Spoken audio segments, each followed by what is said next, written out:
can be painting this family house. You know that usually the head of the family, he was able to go to Mecca. He became a Hajj, what they call. That's a great honor. This is one of 5 commandments that a Muslim should do in his life, at least once in his life, to go to Mecca. So this one has been. It's interesting. Watch, Jan.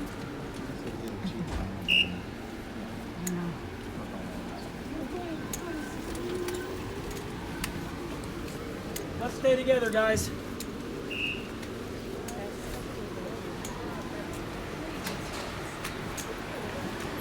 We are on our way down through the Jewish Old City. We're actually in the Muslim section.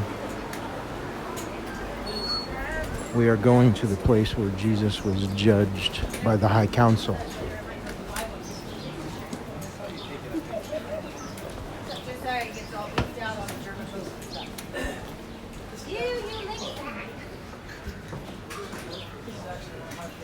Some skinny little alleyways through here. This is where people live and shop, do their daily business.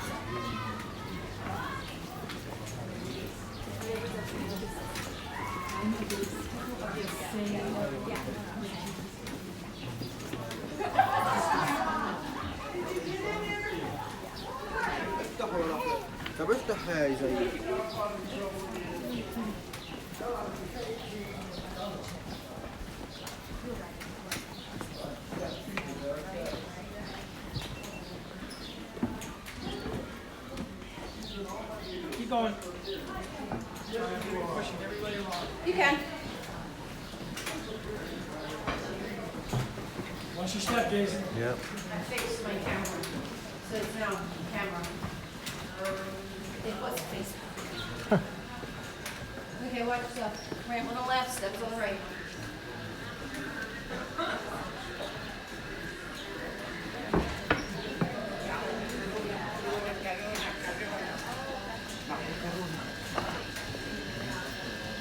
You all right? These little alleyways on the side are so cool. Well, Okay. how do we get up here? You'll see. That's why I actually like the Muslim building. For this very reason. These are these little alleys. Yes. These old ancient steel doors and stuff. Iron doors. Yeah, zipped in. Okay. Zipped in.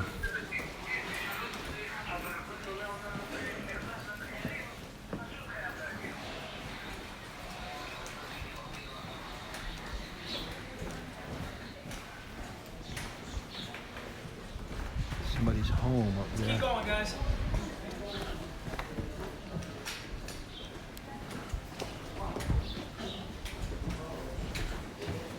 Lots of these little alleyways that just kind of go off into the distance down there. There's a little shop here.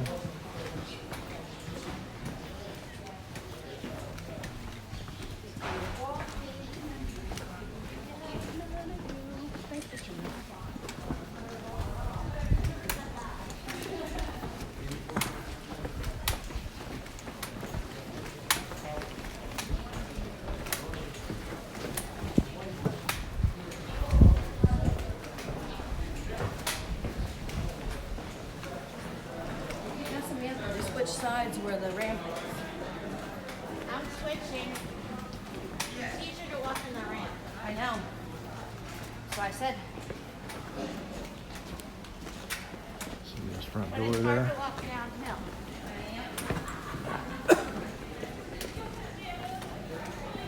Pay attention to her, guide. You went right. Stay together, you guys. Mike's directing. Mike Gallagher's directing. All right, come on, Jen. Look at me. Here.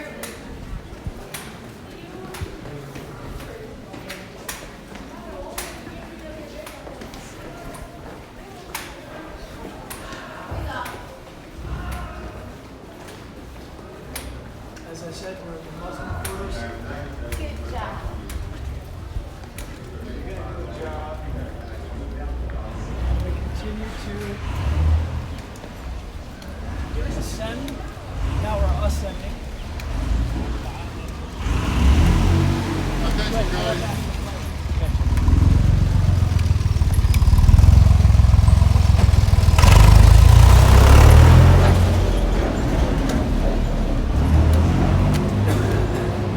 Those little tractors are very popular around here.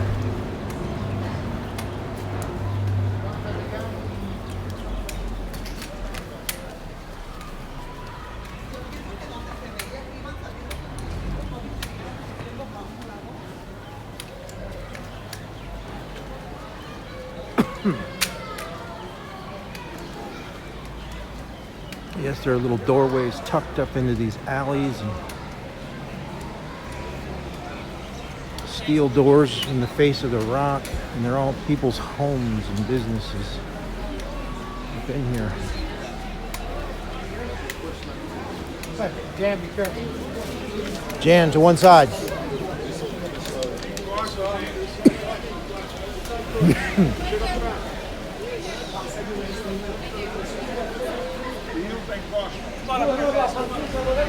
Keep going. All right, not like we can go anywhere. I know.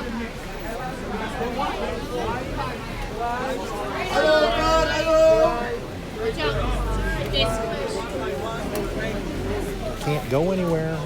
Yeah.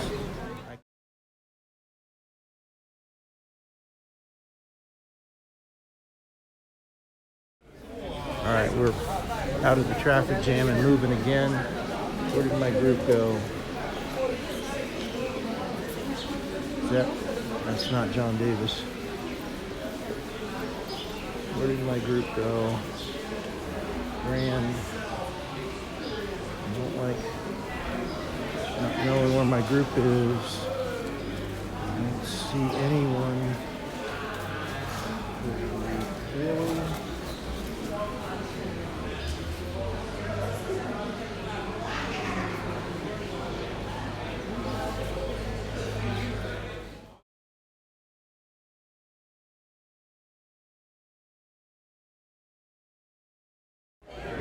So,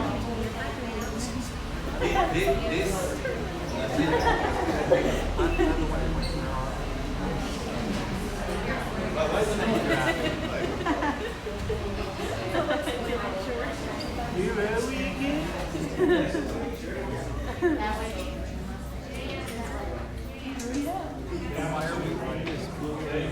So, did you realize? Or did you realize when we walked here, when there was like a bottleneck, did you realize that the where we exited yesterday was just there? Yes. Did you see that? You see the door? Remember there was a bottleneck and there is a group going to the right? Yes. Remember, right there is the door. The door is the door of where you exited yesterday. Remember?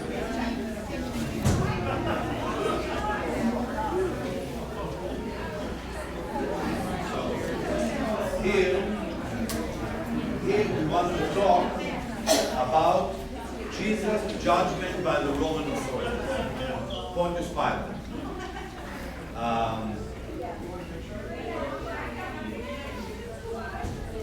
We remember the situation. We remember that absolutely what he did in the temple in Jerusalem made him very much not popular among the Jewish authorities. When I say not popular, it's an understatement. You get my point? People agree with me now. Same time, is a problem to Rome. Why? Because if there is going to be a lack of law and order, then the Romans are paying the price as well. In the sense of only in the time when things are quiet, you can collect your tax. And the Roman governor's job is to collect tax from here and bring it to Rome. But you know there is something funny about money. I don't know if you ever knew that. Have you ever known the expression money leaks along the way? Have you ever seen money leaking? When you have a lot of cash, it leaks. Yes. That's what happens in life. You'd be surprised to know that. People, I hope you get the message I'm trying to tell you between the lines. In other words, the Roman guy was making a good money. The high priest was very comfortable. They don't want any trouble. They don't need any revolution. They don't want any. And if there is, excuse me of the word I'm going to say, I apologize, but I'll say it anyhow. If this is a troublemaker coming, you understand what I'm saying, right? Coming from the Galilee, He tried to change the law and order in the temple. People, what is the temple? The temple is the heart of the heart of the heart of Jewish life. Everything in Jerusalem influences everything. You can imagine what will be the outcome of it. And this is something the high priest cannot allow, and the Roman thought is the same. But first he's invited to face the Jewish court. They question him, they don't like his answers. But he didn't really violate as much the Jewish law. And also, for capital punishment, the Jewish people have no authority. The authority for capital punishment is the Romans. So they bring it to the Roman guy. The Roman guy, Pontius, doesn't want to be involved in the internal politics of the Jews. He's not a saint at all. I advise you to read certain Roman historians what they write about him, especially one who write about Pontius, and that's what he writes. The road between Judea to Rome, he wrote, Roman, was paved with crosses. You understand the expression? Paved with crosses? Meaning he crucified so many people that you could build a road from what he did. The crucifixion was a very common way of the Roman to punish. If you ever ask yourself a question, why crucify somebody? Why do we need to go through the whole story of somebody carrying the cross beam in the street, and then the tree, and then to nail him, and then, why? Let's kill him. What's the whole purpose? There must be a purpose of crucifixion. Now what is the purpose? You are an example to the others. The whole idea you scare the crowd. You guys, you want to mess with us, the Roman? That's going to be your end. Right there. On this cross. You will beg to die. People, you will beg to die. Because most people were spending 2 and 3 days at the cross. You'll be surprised to know. In the case of Jesus, he died very quickly. I mean, I'm not saying he died instantly, but compared to others, he died quickly. And don't forget, his crucifixion is the afternoon of a Friday. He was there before the sunset. In hours. And we know from Roman history that some people were spending days on the cross. You can imagine what they suffered. And after his death that happened before sunset, by the way, crucifixion itself is kind of interesting because sometimes you see painting of churches and you think that's exactly what happened, so the answer is no. Because they never put the nail here. That cannot hold the weight of your body. They put the nail here, right? Right here. It also will kill your nerves. And also here, right here. See my ankle? Right here. And you are in that position. And what do you die from? Suffocation. You can't breathe anymore. By the way, we found a man in a bone of a person with the Roman nail still there. They could not pull it out. The Roman nail is this size. It's in the Israel Museum. We have it with a bone. Meaning we have an idea, not just by description, we really have a bone of a person that was buried like that because they could not pull out the nail. So in the case of Jesus, he died quite quick. And because he was a Jew, they had to bury him before Shabbat. If you die before Shabbat, for Jewish Shabbat, you can bury him. Or to bury him before. And a wealthy man of Jerusalem was requesting the body of Jesus, which he received from Pontius, to give him the appropriate treatment to bury him. You can't just bury him. We have a whole process. But what is the day? Friday. It's a holiday. You don't have time. Everything was done rush. And now you understand why the Mary and the mother and the other Mary will come to the grave on a Sunday, because they need to give the body the appropriate treatment that you give. And when they came on a Sunday, what did they see? What they haven't seen. What happened? Exactly. In other words, when you ask yourself a question, where does your faith starting from? What is the point? The point is the tomb is empty. The point is the Greek word anastasis. You know the word maybe. Because God forbid you have to go to a hospital. And there is a doctor who have to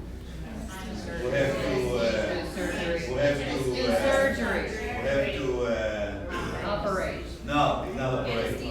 What is he doing? Anesthesia. Put you to sleep in the night. Yeah. He need to make sure you're back to life. So next time you go to the hospital, I hope you won't, ask him, are you a real anesthesiologist? Meaning, can you bring me back to life? Not to put you to sleep. Put you to sleep is a small problem. Bring you back to life. And that's exactly what happened. In other words, your faith starting with the resurrection. Many people were crucified. Maybe hundreds of thousands, if not more, of people. But only one came back to life. I have to be honest with you, my friends. In Jerusalem, there are two places. You should know. One, we're going to take you called the Garden Tomb. One, I'm going to give you a chance to go in free time if you want.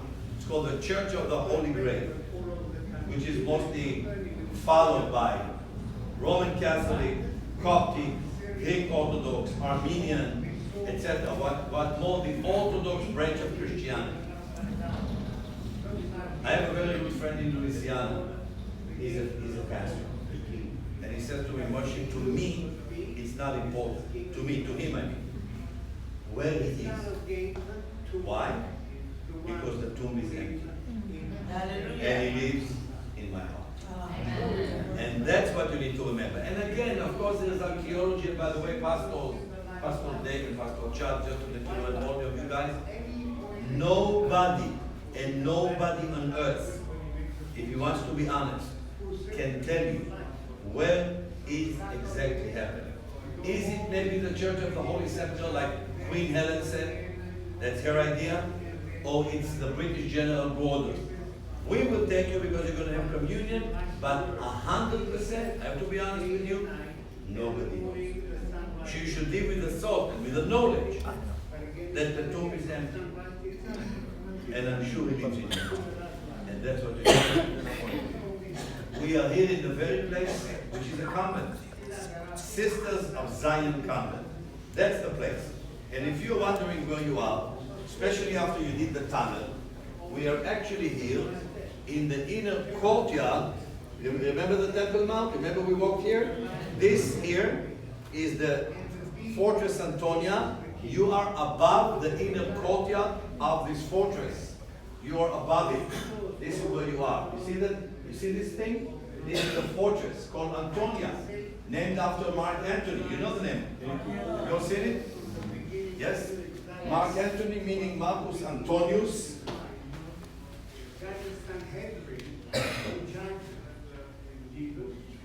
There were 120 members who would like a parliament. Is that a yes? Yes. We are above it. We will see the foundation of this, and we will see what we believe is the very place where he was judged, being condemned. They make fun of him. They hand him a crown, which is not really a crown. It is more a crown made of stone. We found this right here. We found this on the floor that you're about to see. And this is what we call the King's Game. Because the Romans are going to make fun of the person who is about to be crucified. And they are rolling dice. And they roll the dice, and each time they roll it one way, they take his clothing, they make fun. The whole idea is humiliation. In other words, we're going to make, because you're nobody. You're going to die very soon. And that we found here on the floor. And therefore, we tend to believe.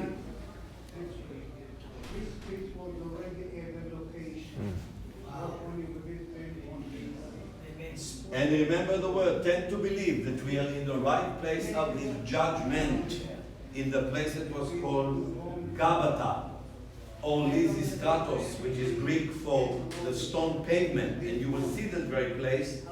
And from here he will be carrying, not what you see in the churches, he only carried the beam, the cross beam, and that's how we're going to walk. Imagine to yourself, it's heavy, you've been tortured, you're weak. What is this to carry that? Made of wood, not this. Through the busy streets of Jerusalem, to the site of the execution. That's what you need to keep in mind. We are above it, and that's what you're about to see. Are we all good? Yes. Questions so far? Question, anybody? Question? I want to say one thing to you. As a Jew, or as a person that happens to be a Jew, I don't think, and that's personal, it's not the Guide Association, the Ministry of Tourism, the government, it's me. I don't think that there was one event in the history of mankind, listen to my words and please listen carefully, that have changed the history of mankind, that have changed the history of mankind, like the event of the crucifixion of the son of the carpenter from Nazareth. I hope you understand what I'm saying. Okay? I'm talking about history. I'm not talking about faith. There is a difference between the two. And I'm telling you as an objective man as I can be. Okay? Questions? Okay, we're going to walk. I want to show you where you have just been yesterday. Because you remember the water? The exit of the tunnel, remember? You won't believe your eyes. You're going to be on the other side of that wall that you have seen already. And this wall was made by the sisters from here. Why? Because when Charles Vaughan, you heard his name, was exploring the area, and there was water, and he was floating on the door half naked, he came to his camp. And the sisters that were doing the laundry under there, they saw a ghost on the door. You know when I say ghost? It was a man. What was he? Half naked. What do you think happened? They were screaming, and after that, then he was sent out to apologize, and they knew each other. They decided to build a wall. In other words, the wall you're about to see is what they have done. Why? To stop any other people who might come floating and all kind of who knows what to the problem. Okay? I'm going to take you there. Walk slowly.